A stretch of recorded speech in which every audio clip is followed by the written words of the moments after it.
And with a stressful school year in store, the topic of mental health and suicide prevention is more important than ever. A local organization called Grant Us Hope looks to get young people in the tri-state life-saving services. Here to talk about the organization's work and how you can help is Holly End from Grant Us Hope. Holly, thank you so much for joining us this morning. When you think of this conversation, it's always important. And then this year, in 2020, with all that students, all that everyone is going through, how important is this?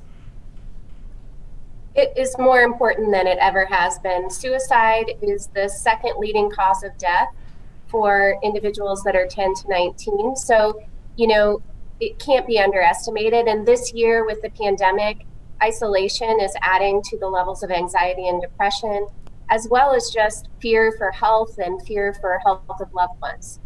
It seems that people are becoming less than ashamed of talking about this, which is so important. You all also encourage these conversations through peer-to-peer suicide prevention, through a program specifically. Can you tell us a little bit more about Hope Squad?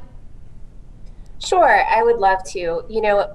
As a parent myself, I find that, your children are only talking to you so much. They're talking to their friends. And that's why when we think about suicide prevention, we think about how we can involve students in peer-to-peer support of their friends and their fellow students. And so Hope Squads is a way for schools to involve students in really learning how to not only identify issues of mental health in their peers, but also learning how to address and respond to those needs.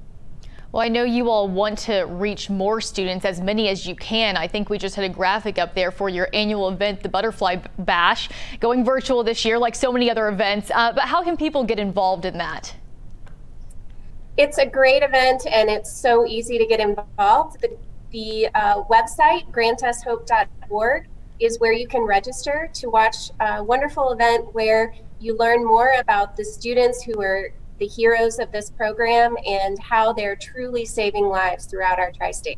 And I also saw that people can make gifts, of course, to the program. You all are hoping to raise $100,000 to add 20 more Hope Squads. And there's something particular that people can do if they log on. I believe it's in 48 hours before this. Absolutely. We're really excited about the fact that in the 2 days prior to Butterfly Bash, so October 22nd and 23rd, as well as up to the event on the 24th, all gifts will be doubled by a group of wonderful sponsors who have really seen the impact of this work. So really excited about the opportunity to double those gifts October 22nd through 24th. Well, that is a big deal for the organization and for these students. Lastly, Holly, I want to ask, do you have any advice for either parents or students right now as they are checking in with their friends, as they're trying to facilitate these conversations during this time? I think the most important thing is just to get rid of the stigma and realize that we're all struggling right now, and help people understand that it's okay to admit that you need help, and that there's lots of help out there and available to you, and that together we can overcome these issues. Great advice, Holly. Again, Butterfly Bash will be held on October 24th online. We'll have all this information, including how to donate on local12.com. Thank you, Holly. Really appreciate it.